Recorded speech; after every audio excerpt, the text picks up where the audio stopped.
the founders of a company called Obvallend with a D, which is basically remarkable with a C to translate it. So, without further ado, please give it up for Djoea van Zanten from Obvallend. Thank you. So thanks. About finding your niche. Well, I hope all you people already found your niche or know your niche, and I'm going to help you become world famous in that niche. That's what we do.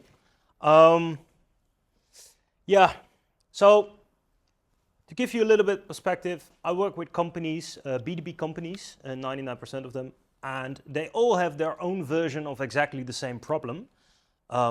They're really good in what they do and nobody knows them. That's the problem. So if you want to scale, nobody knows you how to do that. Well, that's what we do. That's what we help founders, companies to grow. My name is Djoea. I'm in B2B since 2006.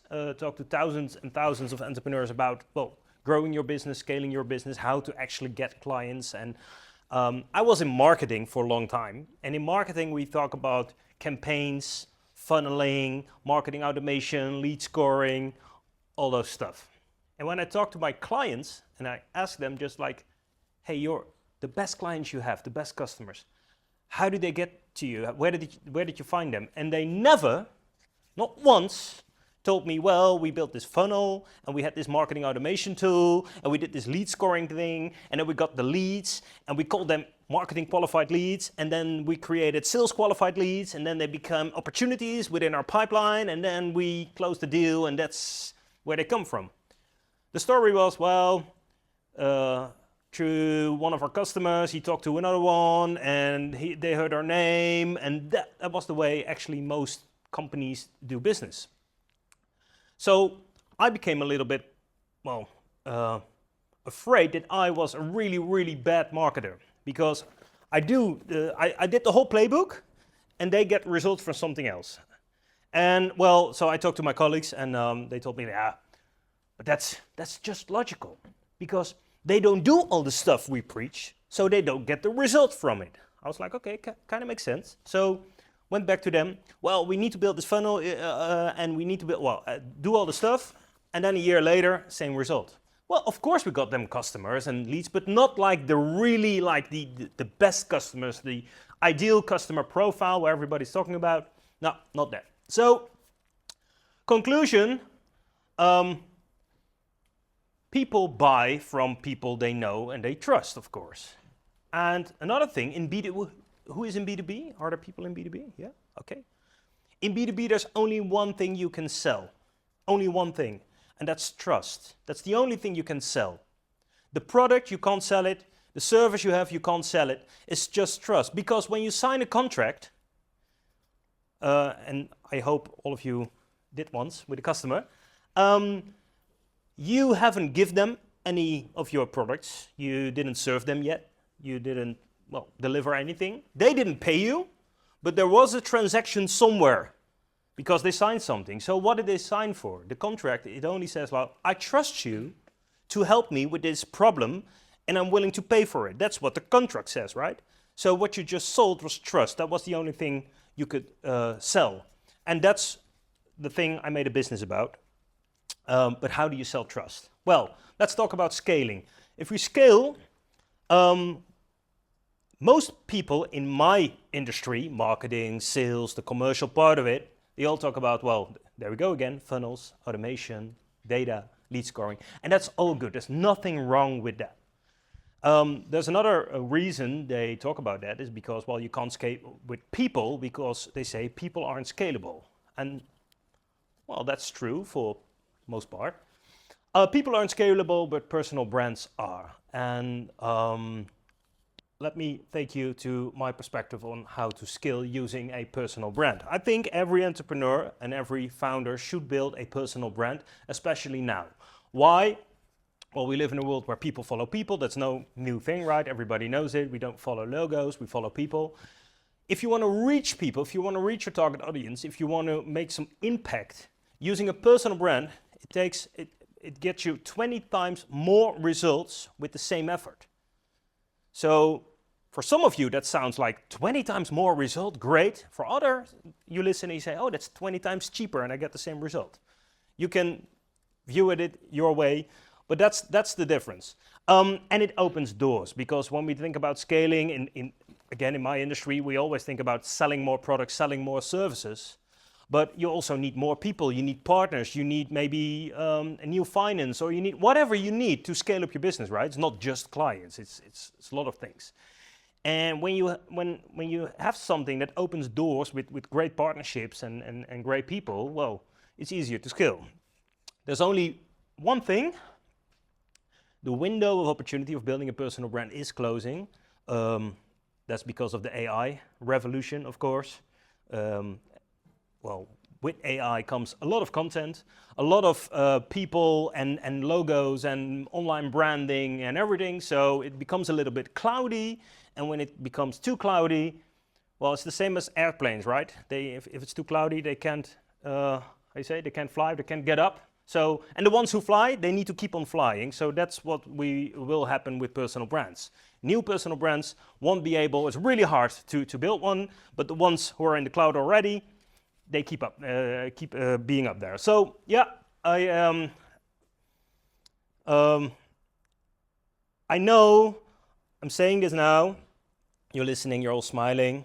Only one of you will do it, and the other ones I really like, because then in 2, 3, maybe 4 years I can tell you, told you so, and I like that moment. So okay. So this, don't try to read it all. This is like, do they get the slides afterwards? Okay, great. If you need it, you can read it later. This is the formula, or this is the canvas we use to build personal brands. Because becoming famous within your niche or with your target audience, it's not like coincidence, right? There is a formula to do it. The formula is really simple. Success equals competence times visibility. That's the formula.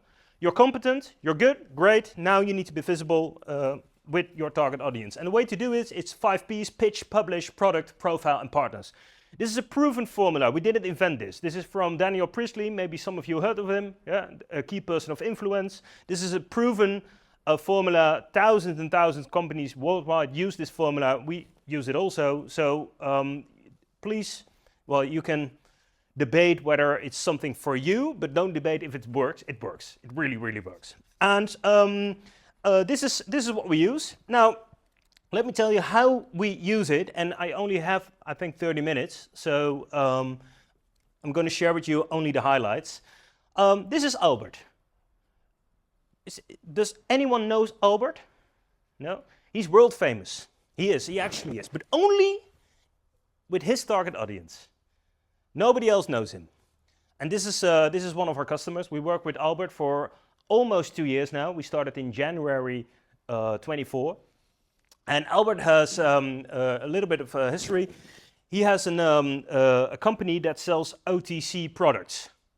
I don't know if you heard of it. OTC stands for over the counter. It's all the stuff you can buy in retail, in drugstores and pharmacies. Depends on what country you are, what kind of type store. So that's a consumer product. The problem is he needs to sell it business to business, because he needs to have it in store, right? And that was a problem, because if you want to sell it, multiple brands, multiple products, worldwide ambition, he wants to go all over the world, and you need to get it in store. You need to find companies that, well, put your product in store. And that's the problem, because those companies, well, first of all, they're hard to find. Second of all, the whole world is calling them, because everybody wants his product on the shelves, and the shelf is only this big. So they have to choose, like, what product do we put on the shelf? And that's the part. Well, so he called us and he was like, okay, so I know I have to market my stuff. I know I have to sell. I know I have to call. I know I have to travel the world if I want to do business all over the world. But you guys need to open some doors for me, because it's really, really hard to get in. And talking about the big brands, right?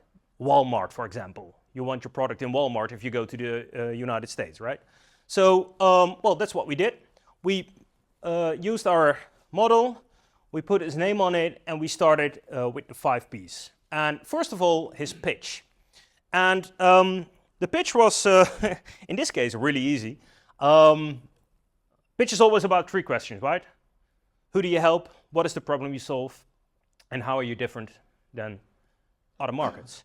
And this is the hard part, the pitch was not about his products, because the products are in store and the products, they're well marketed. That's not a problem. That's consumer products, like things if you got an itchy skin, or when you're bald and you want hair, or the other way around, I don't know, I'm not sure, but you have all this stuff already you can buy in store. That's what he creates, that's what he sells in store. But now the pitch toward the distributors and toward all the other companies worldwide.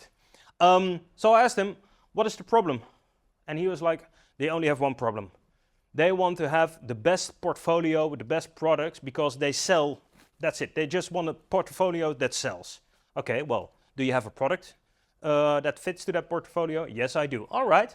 So we created this pitch on LinkedIn, creating OTC market leaders all over the world with the OTC formula. The formula part, I will get back on it later. So really simple. So we built his LinkedIn profile. We chose for Albert to start on LinkedIn. We could have choose other platforms, but for him, B2B, LinkedIn was best choice. So we started on LinkedIn, creating his pitch, and just, well, that's the start. Now, we need to start publishing, also on LinkedIn, using his personal profile, not the company profile, his personal profile. And two strategies. One, documenting, so just sharing whatever he's doing and what's relevant, so not everything. Like, I'm not talking about becoming an influencer. Maybe some of you, like, that's the word in the back of your head. An influencer is about, look at me, and a B2B world famous guy or a key person of influence is, hey, look at this. That's the difference. It's not about Albert, it's just about what he brings to the market, right? So documenting and a little bit of thought leader content. And we help him. We create all the, if you look him up on LinkedIn, and you scroll back for the last 2 years, there's not a single thing on his profile and on his LinkedIn that we didn't create or didn't push or didn't think about or whatever. Everything is what we did. And so that's why we started. So how we do it? Thought leadership, 4 times a year, so every quarter I interview him, put him on the hot seat in our studio. I talk with him for an hour and he shares his knowledge about, well, whatever we talk about. We record the interview, we cut it up, we transcribe it, and we create for 3 months content, approximately 3 months. Or 80% of the content comes from that interview or other documents and things we get. The other 20%, it comes from the field. So he travels a lot and he visits clients and what's the word in English? Beurs? Trade shows? What? Conferences, yes, he visits conferences. Thank you. And we know because we got his schedule, so we know exactly where he is at what time of the day. And we sent him a text message via WhatsApp. Hey, we know you're in Dubai now. Don't forget to send us a picture. And then a few minutes later, click, some selfies or some other pictures. He sent them, and well, in a couple of hours, there's a new post on his LinkedIn. Hey, right now we're in Dublin or in Dubai, and we're working on whatever it is. We know what people he visits, so we can tag them, we can do everything, and we make sure that the world knows where he is and what he does. So publishing, at least 3 to 4 times a week minimal. And this is a strategy, growth content, authority content, conversion content, create signals, people visit his site, people visit his profile, people make contact with him. Well, they get him his direct messages, we get some calls and we get some deals. This is just, if you want to read it back, you can read it. For now, it's just, there is a method. That's what I'm trying to tell. And we use his face a lot. He thinks because he's pretty. We think because it's work. We do it because it works. And it does work. I'll get to the results later. So now the product. The product, again, already he had the products, of course, but this wasn't about the product that he tries to sell. That product was already done. It was about, like, how do you actually help the distributor companies create this mega successful portfolio? Are there other services, or is it just like, here's my product, please sell it? No. No, we do co-marketing campaigns, we do marketing research, we do a lot of branding, we help them set up campaigns. Okay, so there's a lot of service. Okay, great.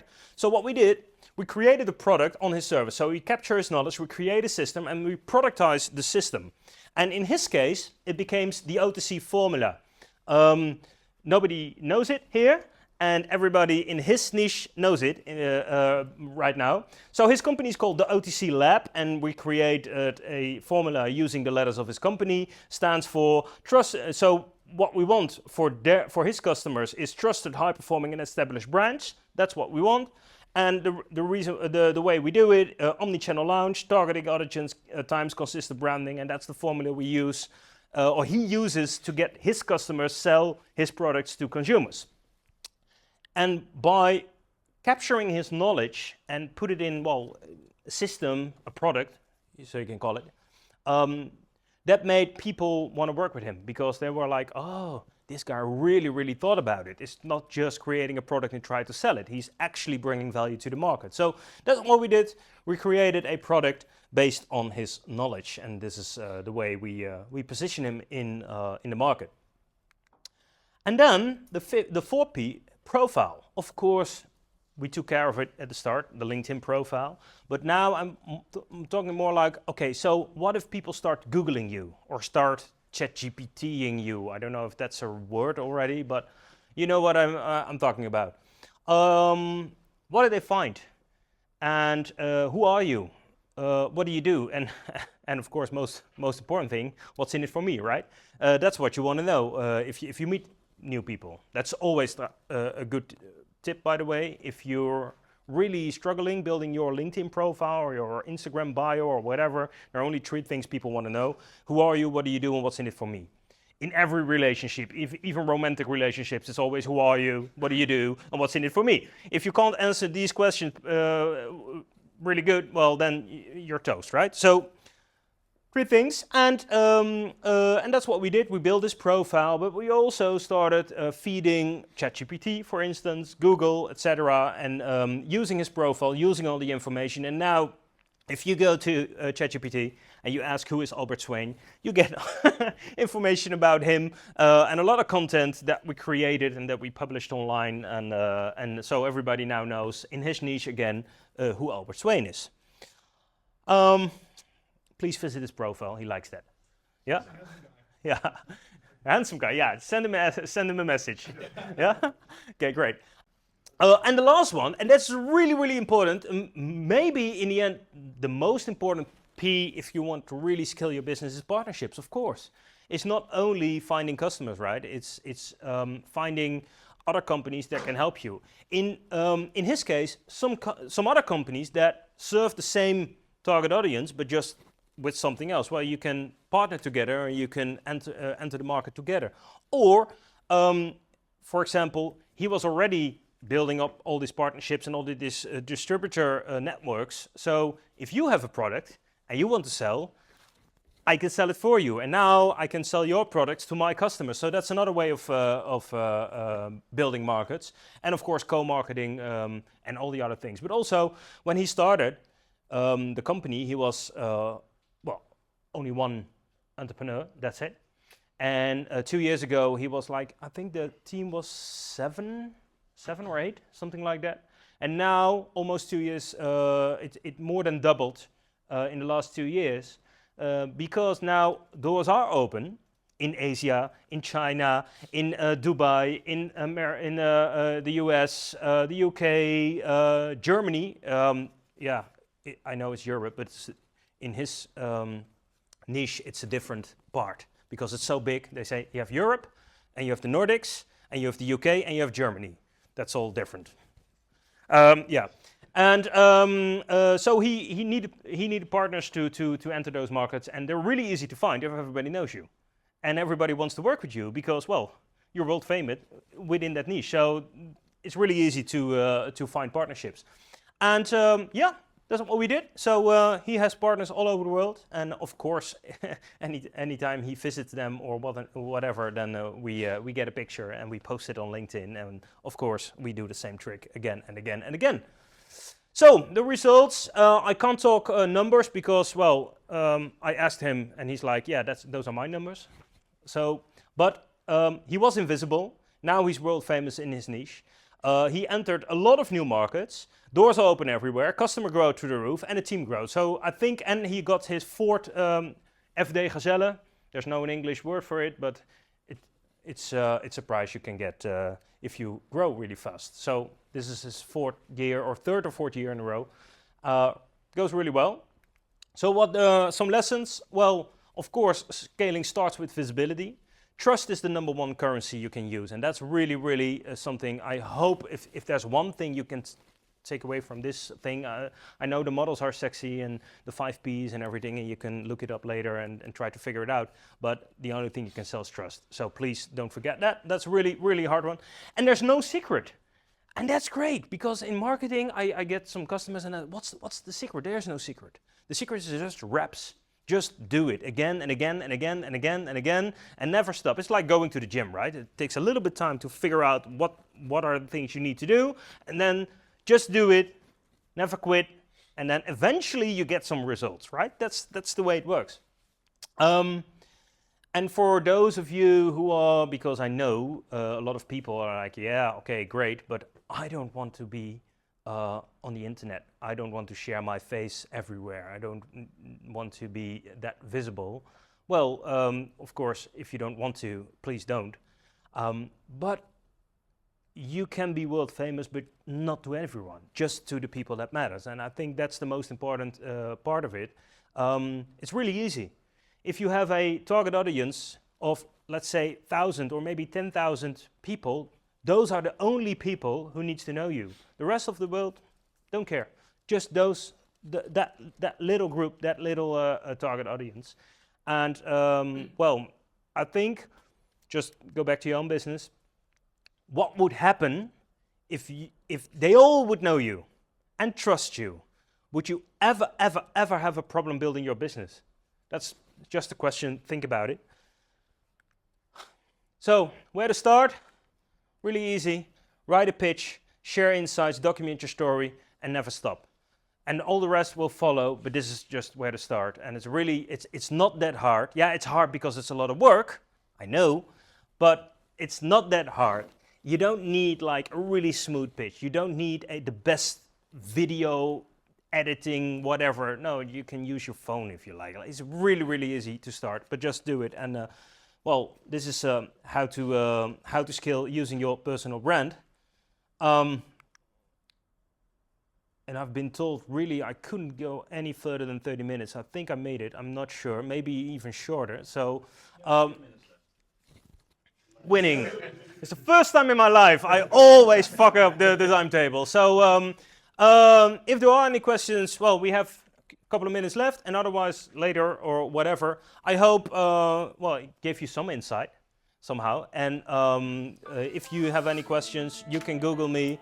I'm on Google also world famous, but that's just because there's only one Djoea in the whole world. So that's really, really easy to find me. So if you know how to spell my name, you can find me. You can always ask a question. And yeah, I wish you all the best. Thank you.